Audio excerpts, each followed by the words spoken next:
Hello and welcome to Undercurrent. This week we ask you the question, did social media have any influence on the London riots? But before we go there, let's talk about prisons. A single prisoner costs our system $100,000 a year, and 40% of prisoners re-offend within 2 years. The Anglican Church thinks there's got to be a better way, that we shouldn't necessarily be imprisoning everyone. We sent Jasmine York to investigate.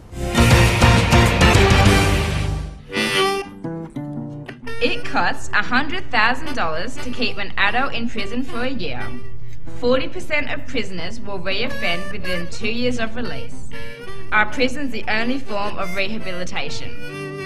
I think our prison system works very hard to provide a safe and effective prison system, but I know from my past experience in working this area in the 70s and 80s that there are serious limits to what you can do.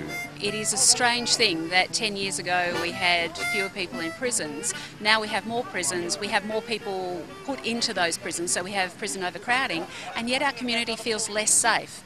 So obviously that project isn't working. That way of doing things isn't working for the community or for the prison system. We're wanting to build and develop a greater community understanding of the need to invest in building better communities and addressing the issues that result in offending and imprisonment, so that in time our rates of offending and imprisonment will come down. At the moment we tend to look that there is a crime and we want punishment, and often punishment means incarceration in prisons. But often there are other ways of dealing with getting justice for the victim, as well as making a change for the person who committed the crime. There are two areas that we can focus on. We can focus on the areas of community which produce the conditions that lead to offending in the first place, so good early childhood support services and support services for families. But then we can also focus programs in the area of working with people who have offended to try and lessen the chances that they're re-offending. If we invest our money into those areas, into mental health, because there's a disproportionate number of people with mental health issues who are in the prison system. So I think if we invest some of our community money into those systems to stop people ending up in prison in the first place, it's better for those people. It means there are fewer victims in our community, it means our community functions much better, and in the end we save money. It needs to be a rehabilitation. It needs to be an education process. And I think we just need to let the community be a part of this system, be a part of this breaking the mould of where prison is the final answer. I think, for example, the lack of community-based options is a significant factor behind the really very high rate of Indigenous imprisonment. Aboriginal people are more likely to be jailed than a white person going up for the same offence. And I mean, that's a sad fact, but it's a true fact. Records have shown that that has happened, and I believe today that as a justice system, there must be an equality. Years and years and years ago we got the idea that if we invest in campaigns and support for people to live a more healthy lifestyle, it'll be better for them and it'll be better for the community, because less people will develop health issues and have to be admitted to hospitals, which also are very expensive. We've got that bit with health, we need to get the same bit in relation to justice issues. I would really like to see that with an investment in the community we have decreased number of crimes committed, and there will always be a need for prison. There is always a need for some people to be put somewhere where they can't harm others, and the community will always decide what crimes need incarceration. We want to make this a safe place to live, and we want our country to be a place that people call home and don't have to live in fear. And it would seem that the feedback from where communities have made a different approach, where they're actually looking at preventative care, they've found actually the community feels safer. It works. Today is a good day to stop building prisons and start building communities. I'm Jasmine York reporting for Undercurrent. Many traders are doing it tough, but Fremantle City Mayor Brad Pettit appears to have a plan. What is the plan? Will it be successful? We sent Christy Molliker to investigate.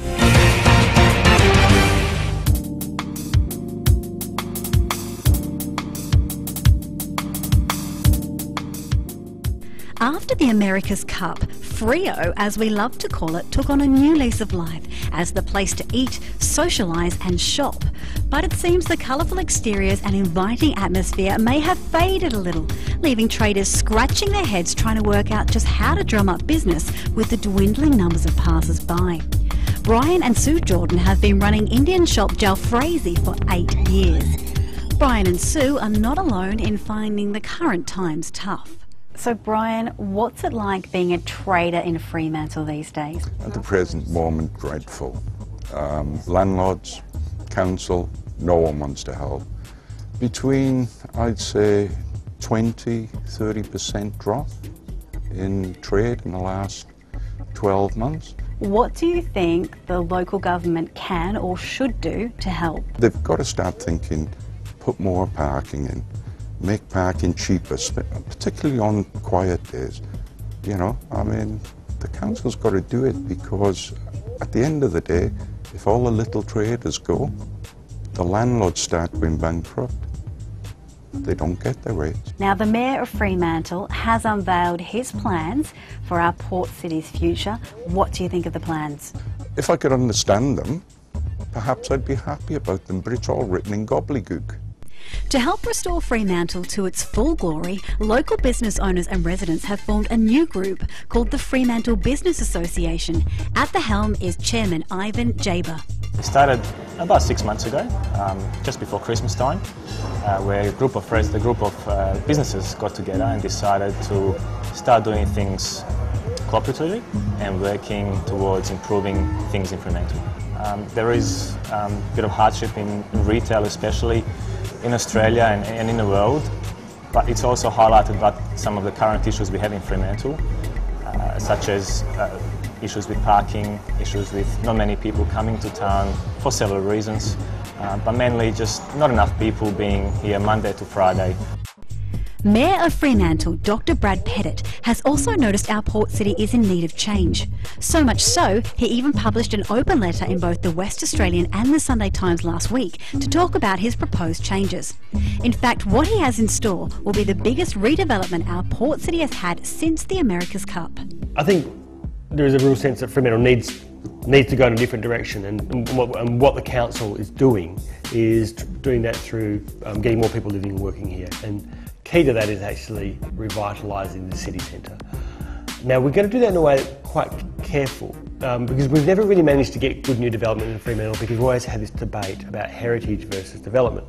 So what we've done, quite carefully, is said we're not going to do development in heritage areas or heritage precincts. We're not going to knock over any heritage buildings. What we're going to do is focus our new development on the ugly areas where there's 60s, 70s, 80s buildings, the stuff that no one really loves anyway, and actually get high density, not massive high rise, but good medium, European scale, medium density development into Fremantle, and thereby getting more people living and working here.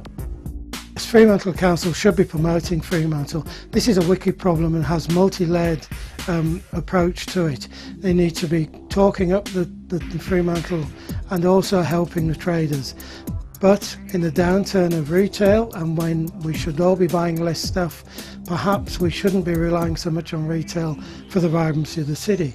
The city's got other things. It's got a great education base, a great fashion base, a great arts and culture base, a great legal base. Many lawyers are here, as are many architects. And city should also be promoting that side of Fremantle. They really should start looking at micro reforms, not these big, great ideas. We've got to have reforms that happen tomorrow, not in 5 years. It's got to be tomorrow.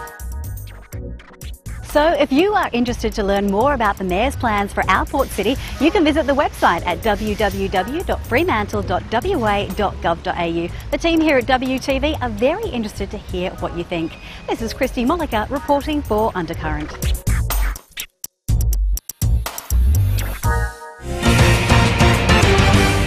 If you've been watching mainstream corporate video over the last few weeks, you'd think that social media was almost exclusively responsible for the riots happening in the UK. Facebook, Twitter, LinkedIn, Google Talk. Who knows? Were they really responsible, or did they even exacerbate these riots? In one of my favourite segments of Undercurrent, the Vox-Pops, we ask you the question.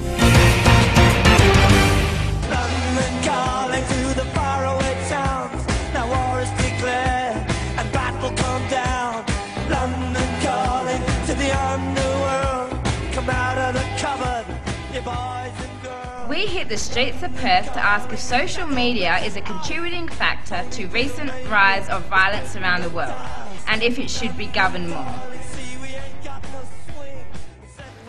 I do think it should be used. It should be sort of governed a bit more carefully, as like a lot of propaganda and sort of fuels get out there. But I mean, it is a good thing. Like, I think that's a how long is a piece of string kind of thing. Like, you can say anything causes riots, causes gangs. But people can use gangs like Facebook to form gangs, etc. like that. There's nothing stopping them, but they can also form gangs on the street.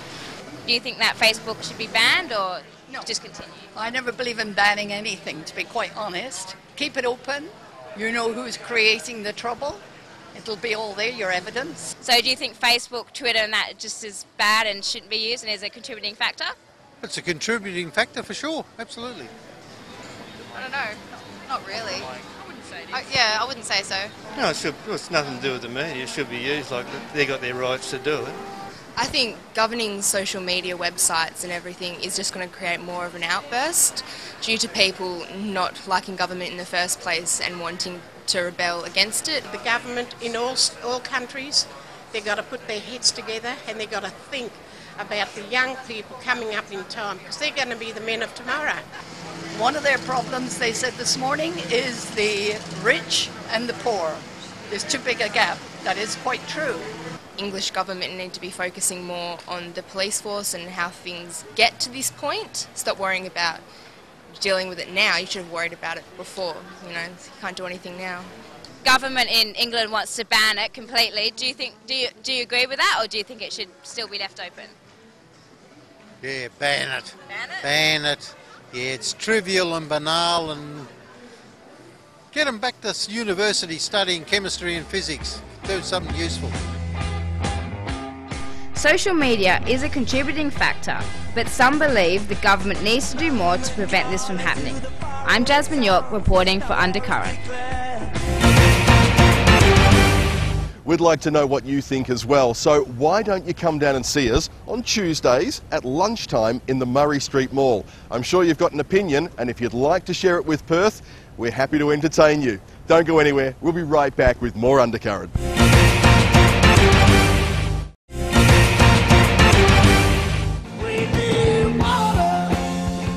Welcome back. Now, for many years we've been told that Perth is running out of water. We've seen dire headlines like "Our climate change" and "Perth's dire future." But is it really the case that we're running out of water, or are we just not catching enough of what's coming out of the sky? We sent Sarah Miller to investigate.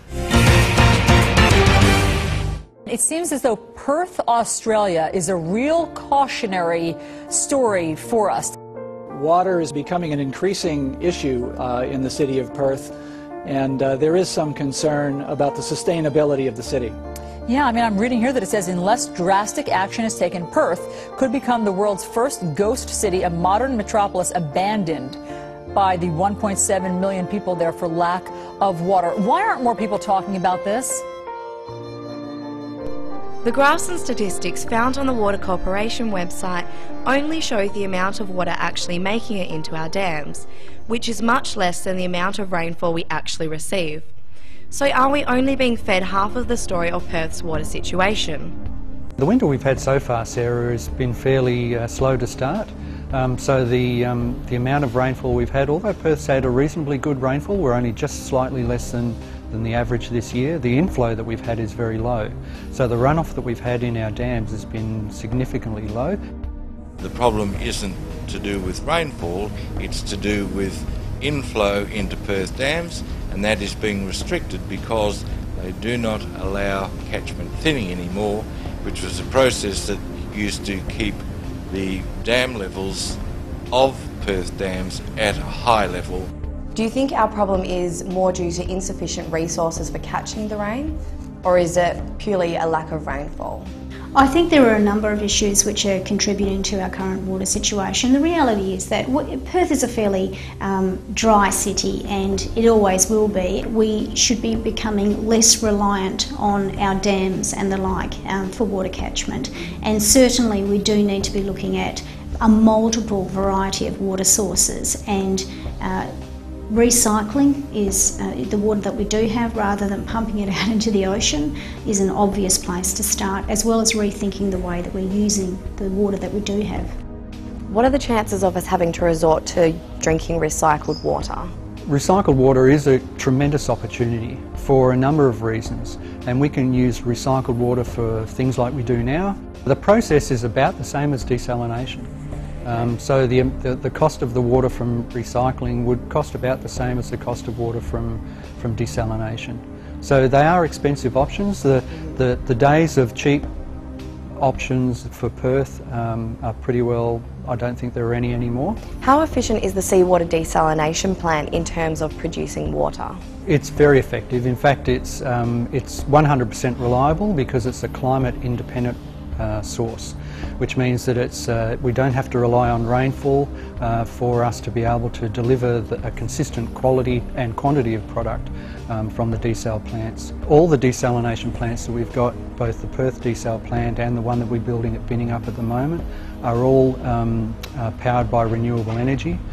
So while it does use a lot of energy, we've gone to a lot of effort to make sure that we're utilising things like wind power to generate that energy that the desalination plants use. The concern about desalination is that it's a very expensive option to be using, and remembering that we are pushing to a user pays principle under this government, so it's actually the taxpayer that's paying for that. But the other concern about desalination as a first priority is that it's also an extremely energy intensive way to produce water, very, very carbon intense. So I think that desalination obviously is part of the suite of solutions, but very concerned that it has been the first one when we still have not at all maximised our efforts in terms of water conservation and recycling. The whole practice of seawater desalination is contradictory, because we're in this situation because the government said we have a water crisis, and that water crisis was caused by climate change, global warming. They put us all on severe water restrictions and asked us to reduce our carbon footprint. On the other hand, they put in these hugely expensive, power-guzzling, polluting monstrosities. It's been calculated that these seawater desal plants put out more CO2 and restrict rainfall by an amount equal to or greater than the output of the seawater desal. Seeing as they've just approved a $850 million extension for another desalination plant down the southwest, I just think it's crazy. It's a hell of a lot of money, and you know the government should be looking at other water efficiency, products and services that are out there. Water efficiency toilets, a water efficiency washing machine, water efficient irrigation systems, if any. I think people want to be able to look at localised water recycling, such as grey water systems and the like, but generally people need to have assistance to be able to purchase these things. And so the first thing I would say is that it's actually important that we do look at some sort of government subsidisation for these sorts of schemes. While the state government has resorted to billion-dollar seawater desalination plants, Peter Coyne from Agritech Smart Water has found an alternative solution.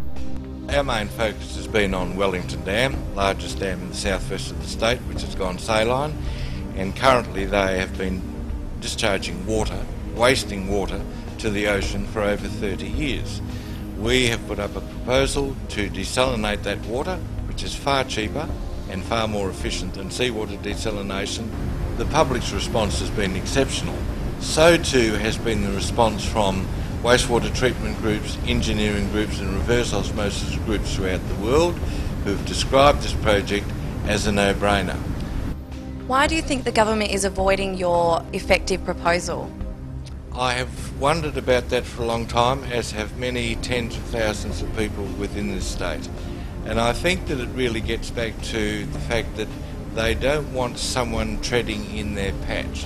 They don't want to have cheaper, more viable, more environmentally friendly projects if their intention was and is to increase the cost of water by introducing seawater desalination plants and then increasing the cost of water across the board, dams included. I'm not of the view that Perth has to be the ghost city as was predicted by Tim Flannery as we go into a future of climate change. I think that we can start being creative about how we're using water and how we're accessing water. And we should be doing it now, but it does take political courage.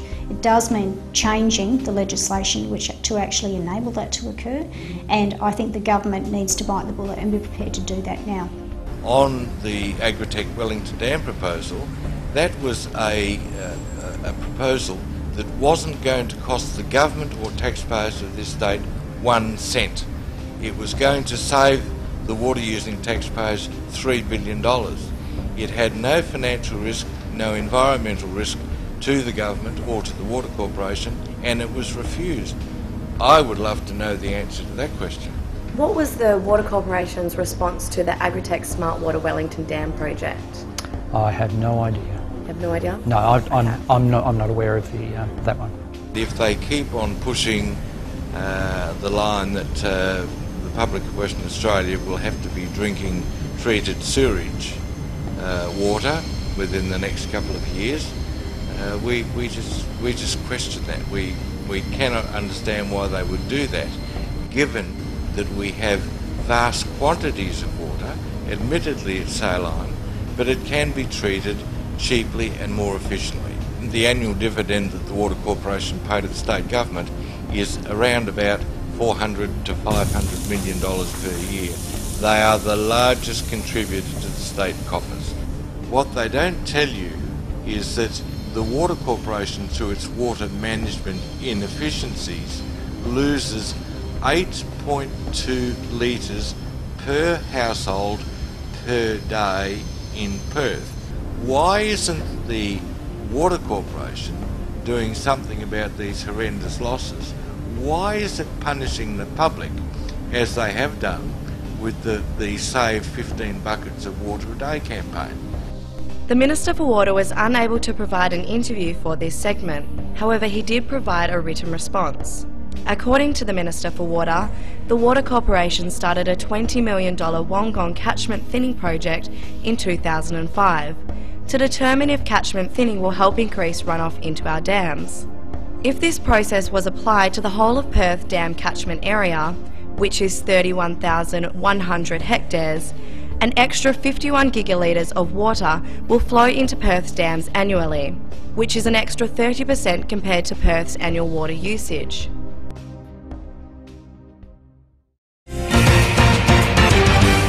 In his continuing series of chats with well-known personalities, this week Nick Hayes has a conversation with Peter Newman, a professor of sustainability at Curtin University.